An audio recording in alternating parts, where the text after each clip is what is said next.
You could spend a whole semester talking about the 1930s.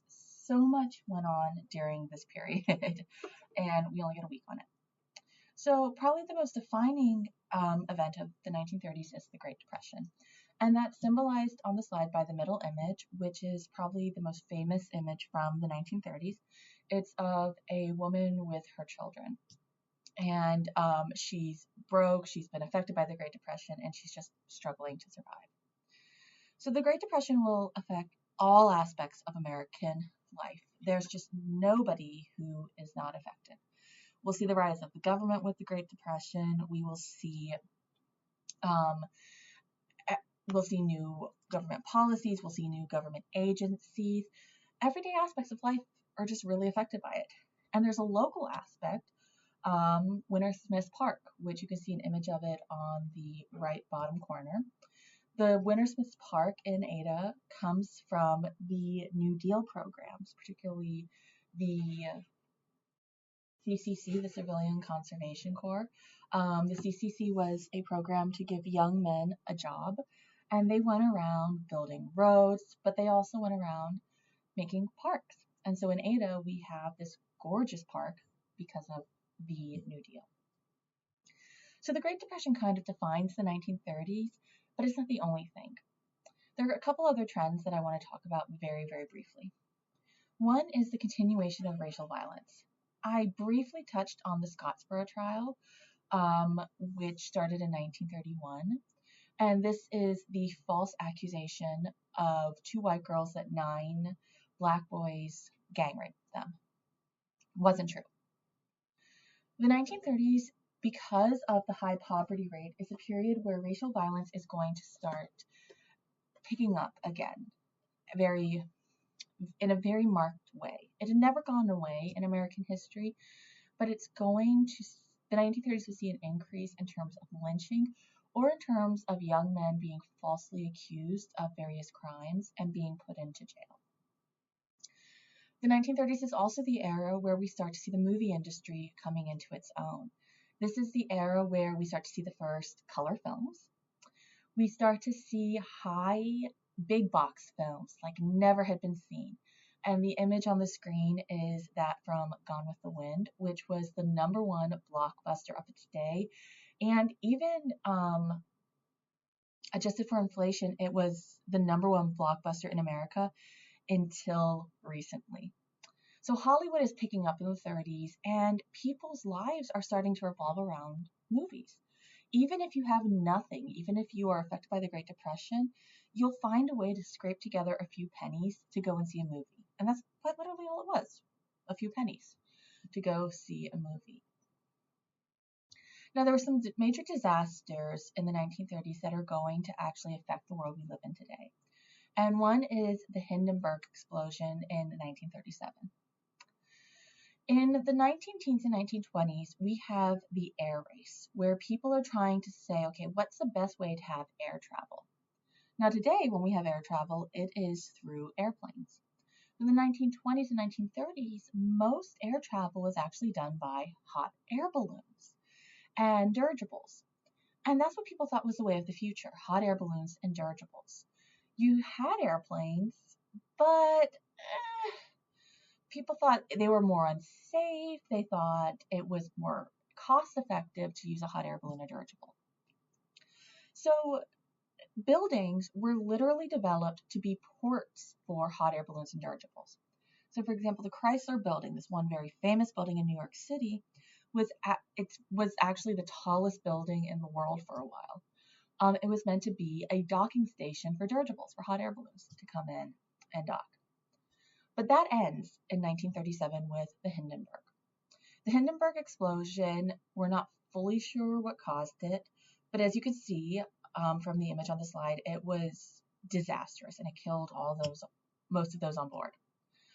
The Hindenburg explosion changed air travel to where today, if we travel by air, it is quite literally through airplane and not dirigible. Okay, so we're going to have another Dr. Davis geeky moment in terms of technology. You guys have all heard my geekiness on the trains and how important they were in everyday life. We're on to a new example, the radio. So the radio had been invented in the 1800s, but it wasn't fully available for commercial use until the late 1920s, and FM radio broadcasts don't begin until 1933. The radio transforms everyday life in a way like I can't really describe it. I'm gonna try, but we live in an era where our lives are kind of the product of the radio. So today, when you guys aren't in class, or going to class, you guys are consuming media. You're looking at TikTok or Snapchat or whatever the social media is of the day. You're listening to podcasts, you're watching stuff on TV. That would never have been possible without the radio. Before the invention of the radio, people had records if they wanted to listen to music. Now, a lot of the records were, what's the word I want to use? So the records were kind of tinny feeling, and they required some physical labor in them, that the old phonographs you had to crank in order to play. So people would have these big record collections, and they started being more electronic as we move from the 1800s to the 1900s and then go throughout the 1900s. But that's something where you're kind of limited. You're like, okay, well, this is my taste. Now, some of the records that you would buy would be speeches. So we listened to a speech by William Jennings Bryan, and you guys heard me geek out over this. Like, we heard his voice. You can buy that on record. But who knows how long ago the speech was, and it could be out of date. So what you have is kind of limited in terms of media usage. Now, if you wanted to get the news, you would go and you'd buy a newspaper. And at this point in history, the newspapers were usually put out a couple times a day. So you'd have the morning edition and the evening edition. And if you lived in a big city like New York City or Chicago, you'd actually have a noon edition as well. Now, the newspapers could be a little out of date. So if we're living in Ada, for example, and we're waiting for the news to come in, well, the news is going to travel either by the trains, they're back, or by telegraphs, or by other newspapers. And the newspapers are traveling on the trains. So sometimes the information that I see in the Ada News would have occurred a week ago. And so I'm a week behind in national news. A lot of the research I do personally revolves around using newspapers from the 1800s. And so I can actually track when, okay, well, this one newspaper reports something is happening there. And then I can see all the other newspapers picking it up. But some of them will start reporting it like 2 weeks later. So by that point, you're 2 weeks behind. So you can get the news, but you may be behind on it. But then comes the radio. With the invention of FM broadcast in 1933, you can listen to basically anything. You can listen to anything. You can listen to different music than you've ever heard before. So depending on where you live, if you want to get a record, well, the local record store may only have certain styles of records. But the FM radio may have music you've never heard of. It's brilliant. But more importantly, you're going to hear the news. The news could be broadcast live from New York City, and you're going to hear it in Ada the minute it's broadcast. Suddenly, the world is more connected. You are getting your news almost instantaneously. Not immediately, but almost instantaneously. You might be listening to music on the radio, but then suddenly in pops a news a news broadcast, breaking news, and you're going to know it. Not 2 weeks later, not later that day, you will know it when it happens. Now, the radio also transforms entertainment, and this is kind of a big thing because we live in a world of entertainment. With the radio, people realize, wait, I'm going to say the term entertainment again, I can entertain people in a way never before. So before the radio, if you wanted to have any form of entertainment, it's either going to be at your home or you'll go see a play. So, for example, one of the big forms of entertainment before the radio was people would get a book and they'd read the book aloud and they'd do all the voices. And it was like, I think it's kind of cool, but what have I'm a geek. Or if they wanted to see a play or something like that, they'd go to the local theater. So they'd go to McSwain Theater, for example. Okay, but that's very limited. But now with the radio, you can hear entertainment at any point of the day. You can hear comedy sketches. You can hear dark, stormy, passionate romances that will become the soap operas of today. You can hear kids shows, beginning of the kids shows on beginning of kids shows similar. They're not fully Sesame Street yet. They're not fully about learning. They're more about entertaining your kids. You can hear early sci-fi on the radio. You can hear just anything. And people's lives starts to change. So you knew when your favorite radio show came on. So one of the most popular radio shows was the Jack Benny Show. Jack Benny, whose image is on the slide, was a Jewish comedian, but not everyone knew he was Jewish, actually. And he did this radio show that was very, very comedic. And a lot of it was self-effacing. So he would say, okay, well, I'm trying to make my life as in a certain way and live it in a certain way. And then, well, it doesn't always happen that way. So it was a lot of humor. It's kind of like the early sitcoms in a way, very much so. And so Jack Benny's show aired at a certain time every week.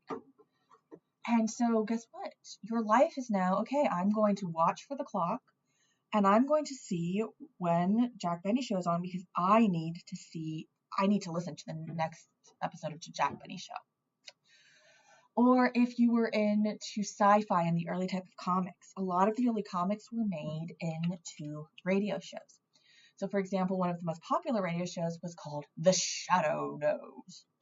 And The Shadow was it was this like mix of comic book character with detective. And so especially if you're a teenager, you are going to be ready to listen to the radio. And so people start redefining their time based on what is going to be on the radio. They're literally doing that. Where, okay, it used to be, okay, I'm working, I'm going to bed, whatever. But now you're staying up later to hear your favorite shows. On the slide, I do have one of the early radio shows for you guys to listen to. Please do so. I'm looking forward to your thoughts. So you know how we're not supposed to leave everything we read online? Well, that was true of the radio. In 1938, there was a radio play that was an adaptation of the very famous book War of the Worlds. And the War of the Worlds is a sci-fi book that talks about an alien invasion. Well, when the play started, it was established as a radio play. Quite literally, if you tuned in the minute it started, it was established as a radio play. But not everyone tuned in on time. On the slides, you see 2 timestamps for the video. I want you to pause and I want you to listen to the 2 timestamps.